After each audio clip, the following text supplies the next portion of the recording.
99% of the things you worry about never come true. So imagine what becomes possible when you can move past fear that holds you back. Well, it's a beautiful sentence, but these are not my words, but our wonderful and amazing Andrew Harris. He understands the impact of the talent gap on organizations. As the owner of one of the longest established executive firms in Canada, he has seen the evolution of human development and the powerful impact of coaching. As president and owner of Cohen International since 1984, Andrew is a key collaborator and advisor to Canada Coach Academy. He is also an inspirational leader with the unshakable commitment to maximizing human potential and organizational performance. An expert in strategic workforce planning and talent development, he's driven by a mission to empower companies in the developing world to harness and promote local talent. I would like to welcome you, Andrew, to You Can Do It show. I'm so happy to have you. I'm sure that so are the viewers. I'm so excited. I have so many questions to ask you. And I know that with everything, all the achievements that you have done and are still doing, with all the beautiful and positive changes that you bring to the world, you are somebody who can answer me a very specific question, which is, who needs a coach? Well, hi, Natalie. Thank you for that really nice introduction. That was so sweet of you. And oh, my pleasure. This is really nice to be here with you. We have a chance to talk a lot before now, but you invited me to talk about coaching and about its impact in the world, and I'm really excited to do that. That's what I live for every day, and that's our business, and it's an exciting world to be in. So, your question, you wanted to begin with a question. If I can, I'd like to just refer back to that quote that you. We can go back to the quote. 99% of the things that we worry about. So we'll come to your question, if that's all right, in a minute. Sure. But I think there's a lot of power in those words. So let's go over that. 99% of the things we worry about never come true. That statement on its own has a lot of power in it. How is that true for you, Natalie? How often have you had worry and the things that keep us up at night? Guys, he's coaching me. A lot of things keep us up at night. That inner voice in our mind. Yeah, of course I have fear all the time. I mean, even when I became coach, of course, with you guys, Canada Coach Academy, which was wonderful. Now that I'm a life coach, I mean, as an author, there are things, there are areas, there are things that I doubt. I just feel like everything, even if I have the mindset. So yeah, it's very interesting. Yeah, so I don't know about you, but at night I tend to toss and turn with those ideas, left side to right side. We all have a way that we carry this inner voice that very often is worry. It's worry about tomorrow, the next hour, the next minute, the next year, or the rest of my life. Mm. Sometimes, of course, worry about things from before. But of course, the one rule of life we must all remember is none of us can change anything that happened before this minute, this second.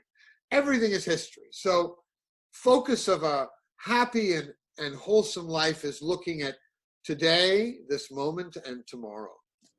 And that's really, coaching really helps people do that.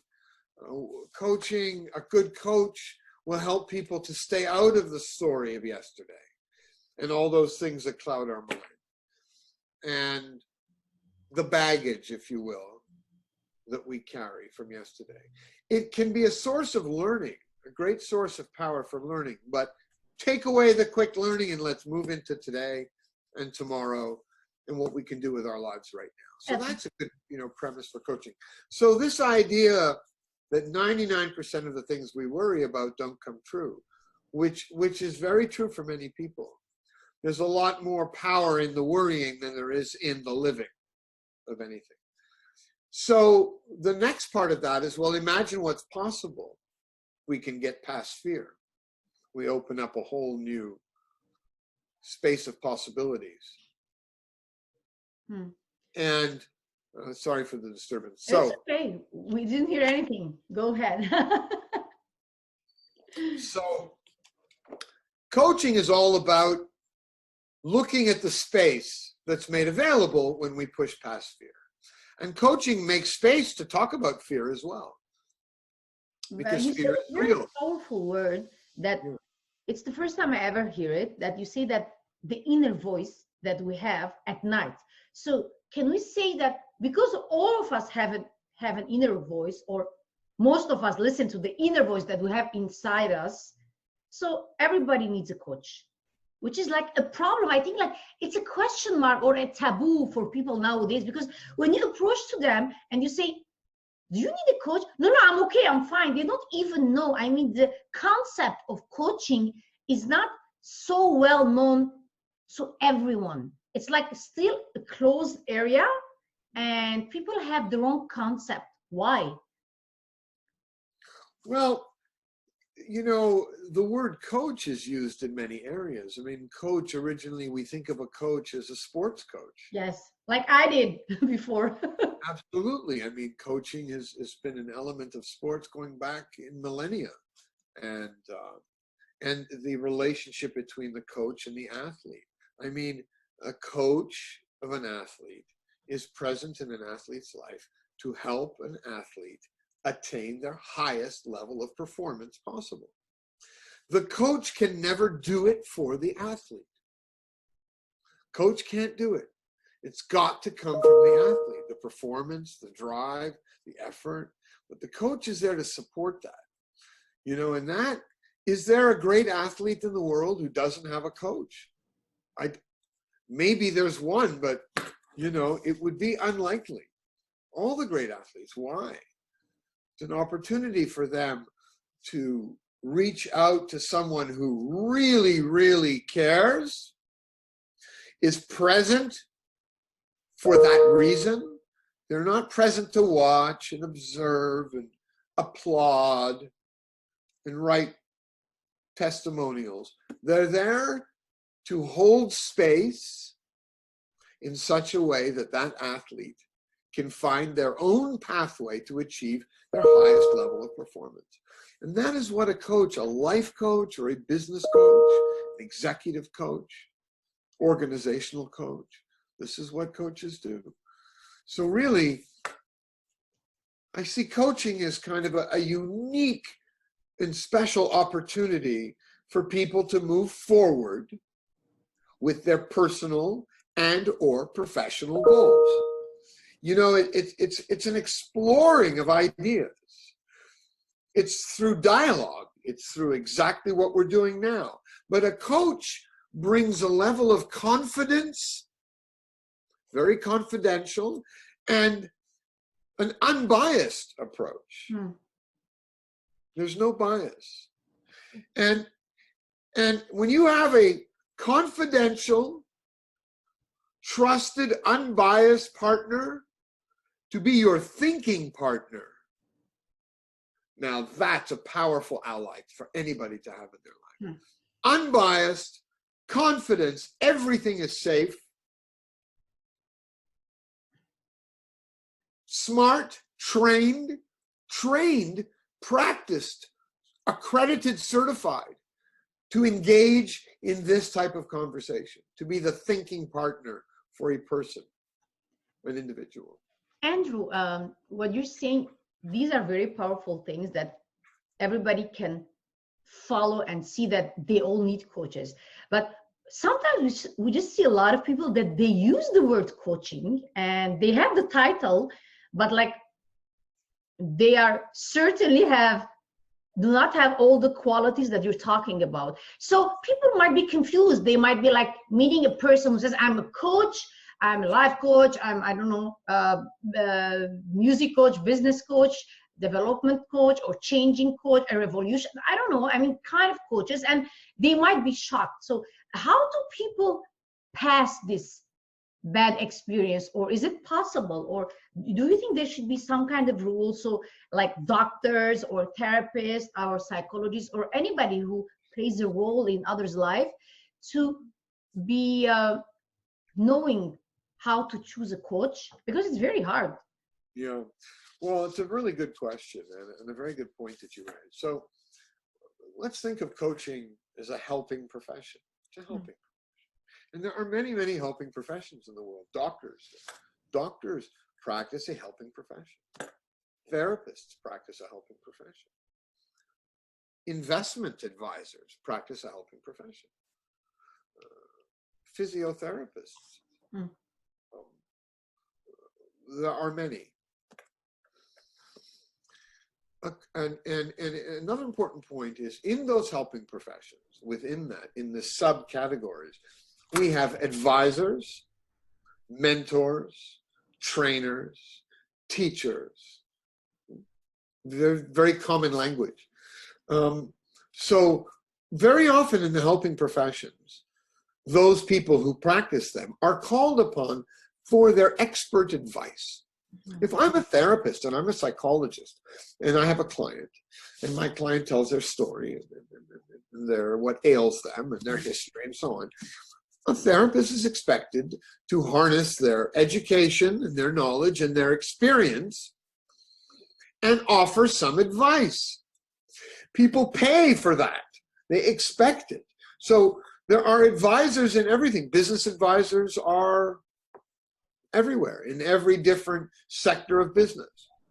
There is a big distinction between a coach and an advisor. In principle, a coach will never advise. A coach will rarely, and I really mean rarely, offer an opinion. And when they do so, they'll only do so by asking permission to do so. A coach believes that the mind that holds the problem is the only mind that holds the solution.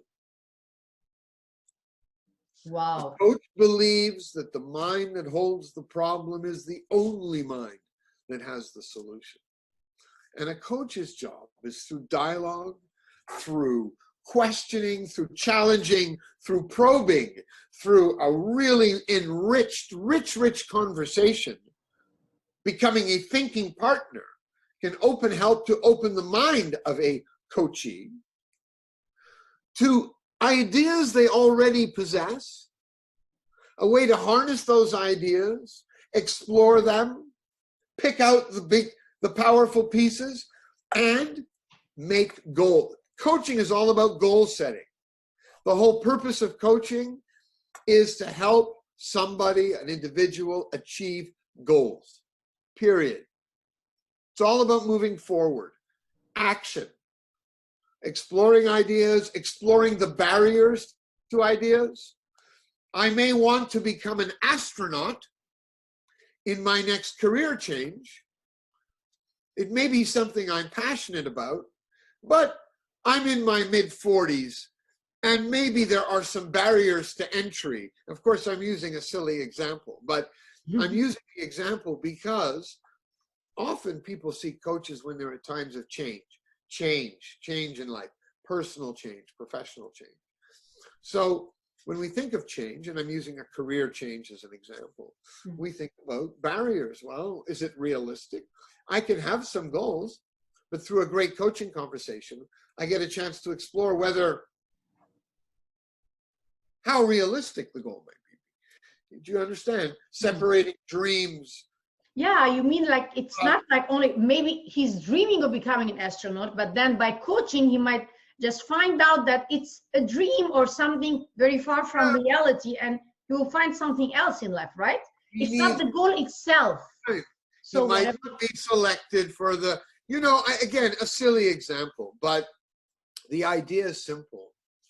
Every idea is a worthy idea, and people need a chance to explore it with a thinking partner who can, through great, incisive questions, incisive questions. That's something, a word I like to define questions. Questions that open the mind of the participant. You know, there's a wonderful expression that comes to mind. I read this somewhere. Okay. Everything I know, I learned from somewhere. You know, none of us really know. You're so achieved in life, but still humble because you are always absorbing from. Anyways, enough humor. I had a conversation once, and my life was changed forever. Wow. I read a book once, and my life was changed forever. There are many, many people in this world who can say those things. I met a person once and had one conversation, and my life was changed forever. I wonder, Natalie, who you could say that about in your life. I'll bet there was somebody in your life. Oh, of course. Maybe my husband now, he changed my life. But somebody you met, maybe briefly, who did not stay in your life, but with whom you had a conversation that you never forgot. And you took away from that conversation something powerful. I wonder, can you tell me a story like that? I can, but not while I'm interviewing you. Fair enough.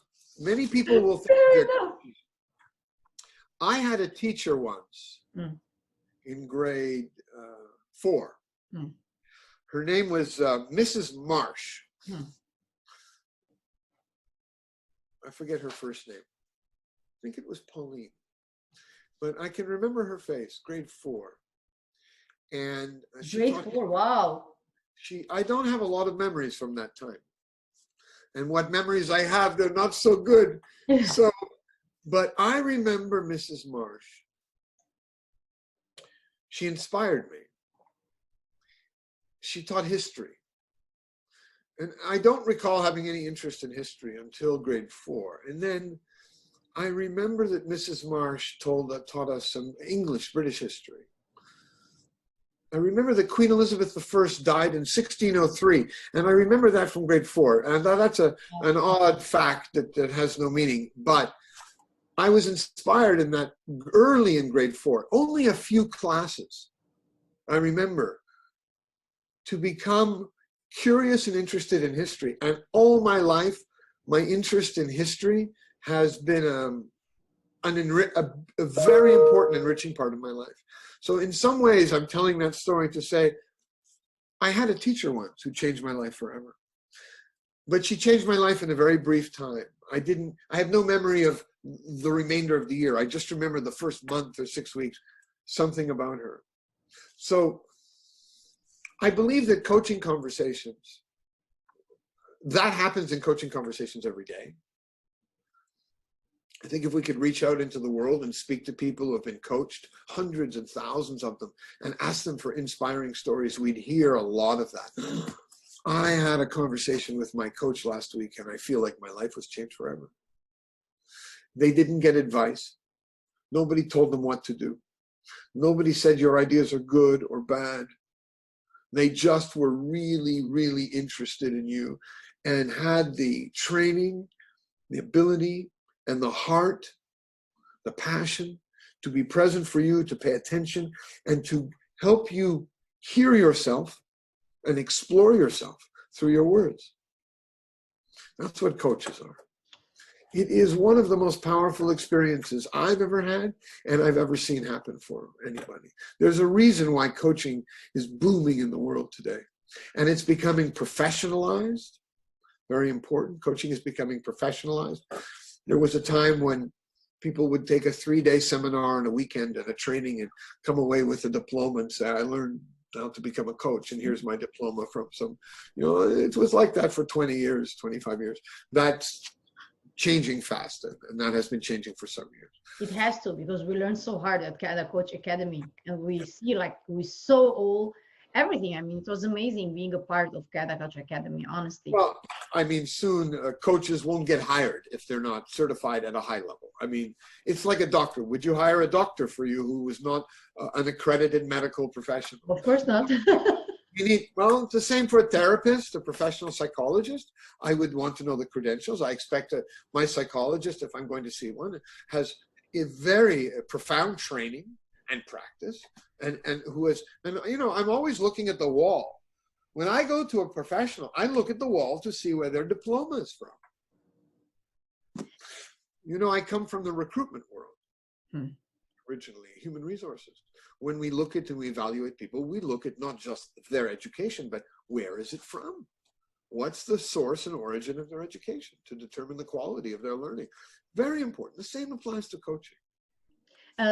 Andrew, in our show, You Can Do It, every time we just have a message that we give to people. And I say, like, if Andrew Harris can do it, you can do it.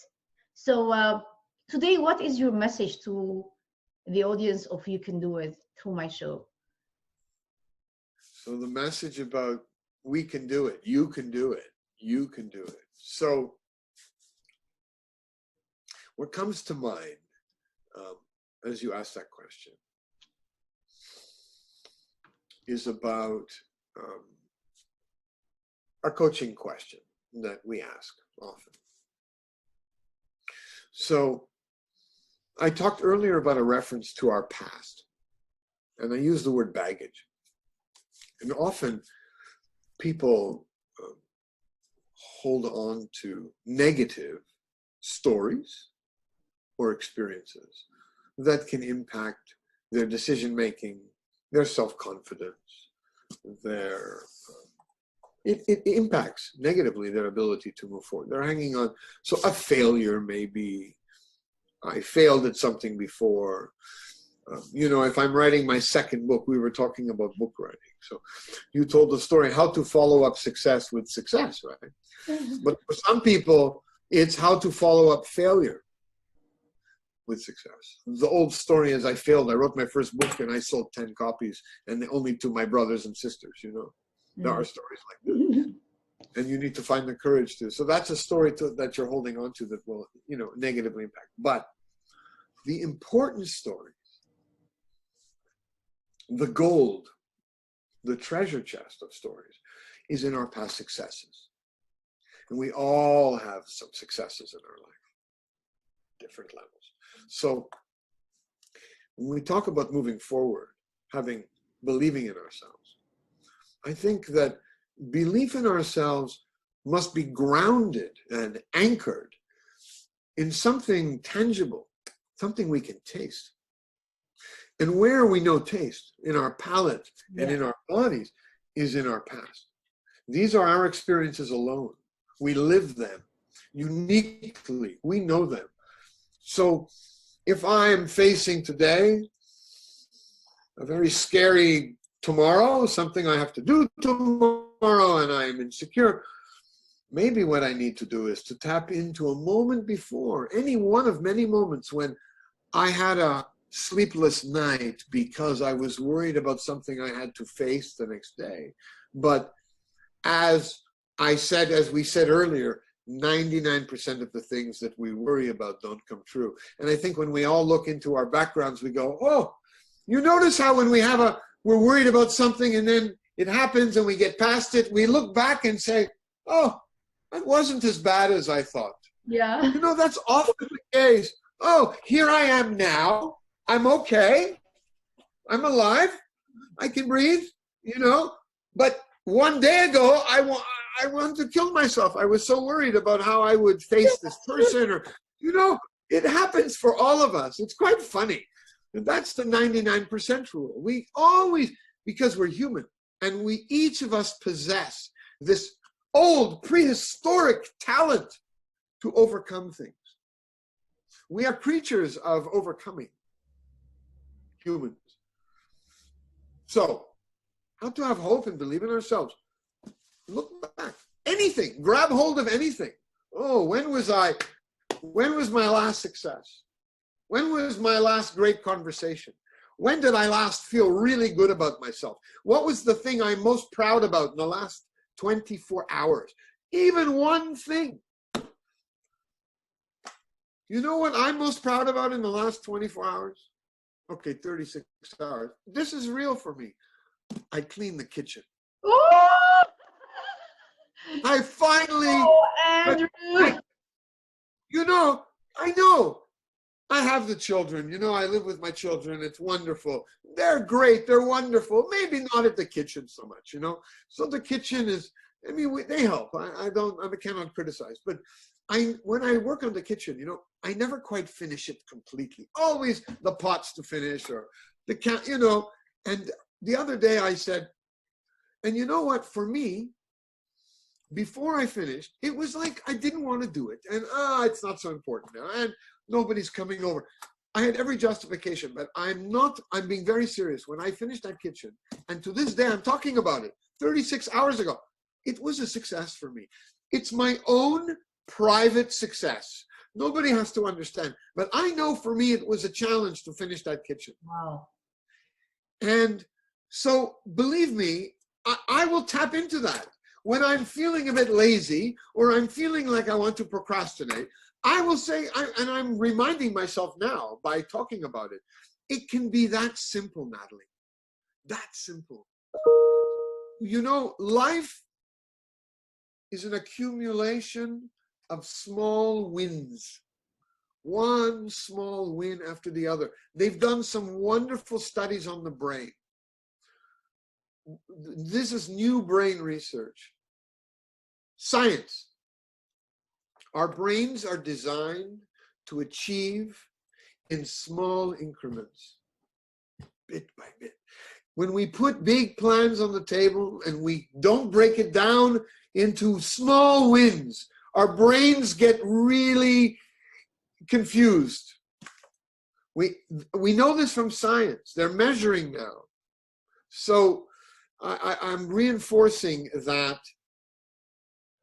believing in ourselves, having a great day today, having a better day tomorrow, an even better day the next day, always remembering that life is a journey of up and down.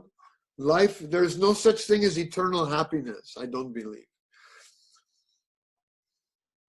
I'm going to share something. I'm a bit all over the place, but I'm going to share something. It's amazing. It's amazing. We love it. I'm sure that they love it because you're just giving let's talk.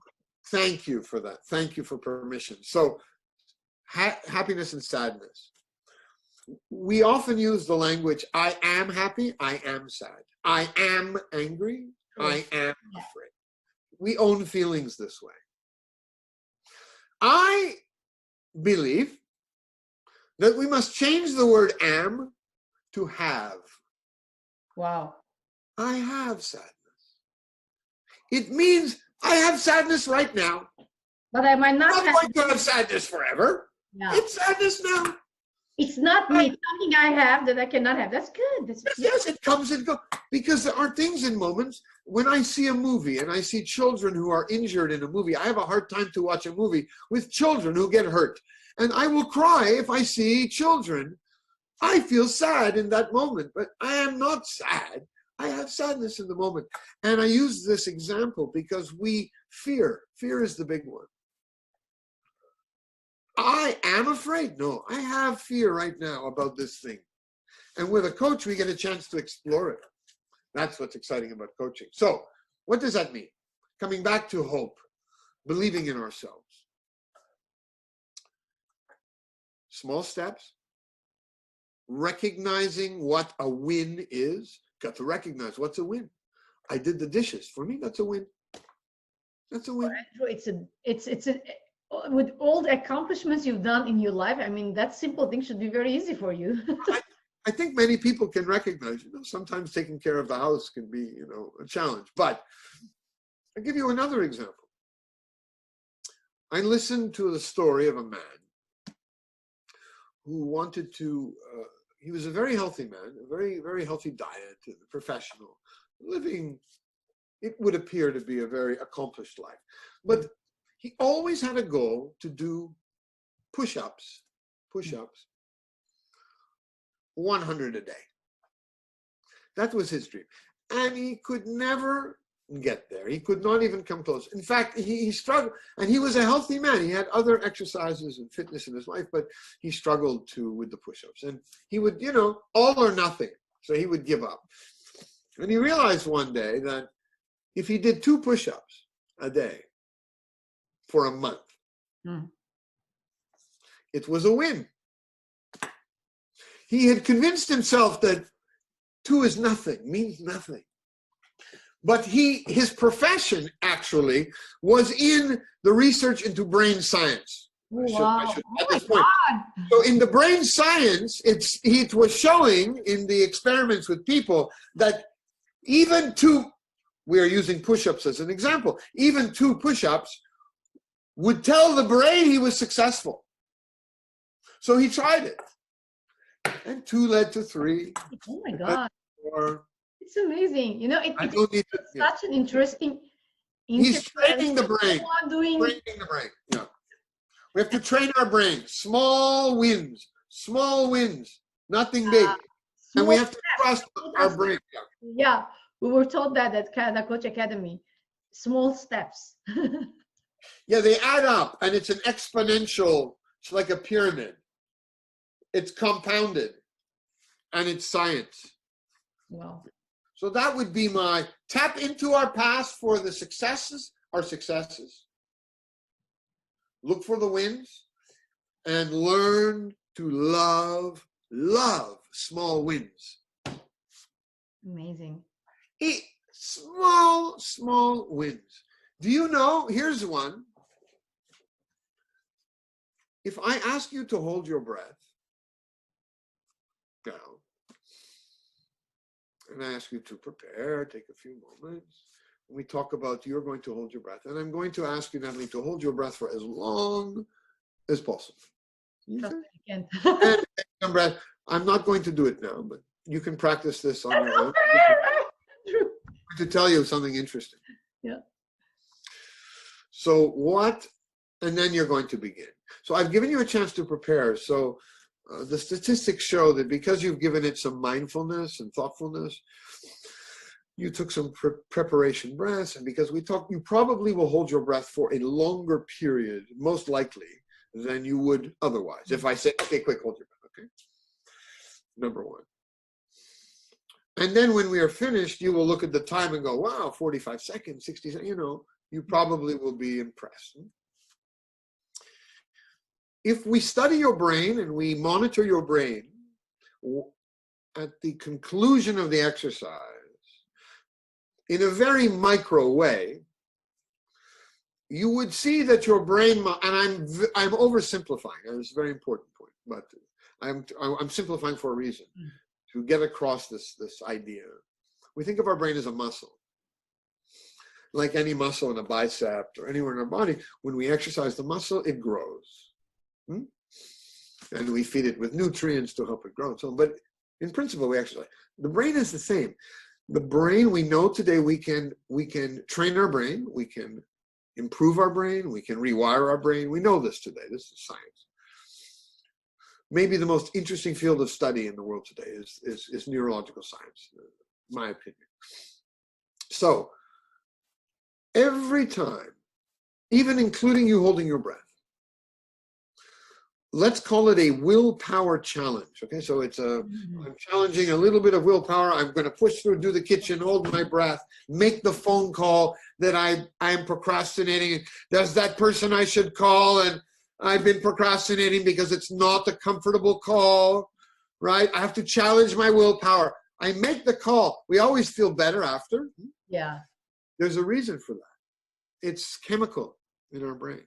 And if you can watch your brain in that afterwards, you will see the muscle growing. So each time you take a small step to achieve a small win, just like as your muscle grows, you know, if you use the same weight all the time, it becomes easy, right?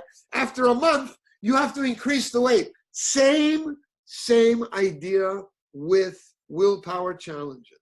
Each time we score a win, even a small one, the muscle grows, and each win becomes easier. And then we go for bigger wins, bigger weight. It's the best way, the best analogy that I know. So the pathway to achieving and to hope, tap into successes in our life for the energy, the story, the vision about what it feels like to be successful, and the memory that we have it in us. We have it. We can do it. It's possible. It's not impossible. It's not impossible. Wow. So, and then small steps. Yeah, I didn't hold my breath today. I couldn't. So, but it was so amazing. Honestly, I'm just bringing a little bit of, excitement. But I want to say that it was such a great interview because we just tapped into a lot of areas and you just gave a little bit of every kind of appetizer related to the mind to our viewers, and in a very inspirational and very motivational way. And I know you, Andrew, but some of them out there who do not know you, I mean, they will be lucky and fortunate to have someone as an advisor, a coach, and a friend, and somebody who supports them like you, because honestly, you are someone who brings inspiration, because what you say makes sense because you analyze and you put it and you bring stories and you bring that so much close to every human being, to the simplest things in their lives. And I want to thank you for that, because you come down to any level to hold their hands and to say that you're there for them. And I thank you. And such a beautiful interview to have with you, because it always shows to people how great they are, but how humble and how honest and how helpful and how simple they are. That's why they are great in this world. And thank you for being one of them, Andrew. And thank you for being with us on the show and for these wonderful motivational words and ideas, and with the vocation that you have and the inspiration you give to me and to all of us and to people around you. We thank you for having us in our lives. Thank you so much, Nataly. God bless you. Thank you. God bless you too. Bye-bye. I am Nataly Restokian, and you have any comments related to our interview, please do not hesitate. Just right below. And I will always come back and connect with you again, guys. Bye-bye.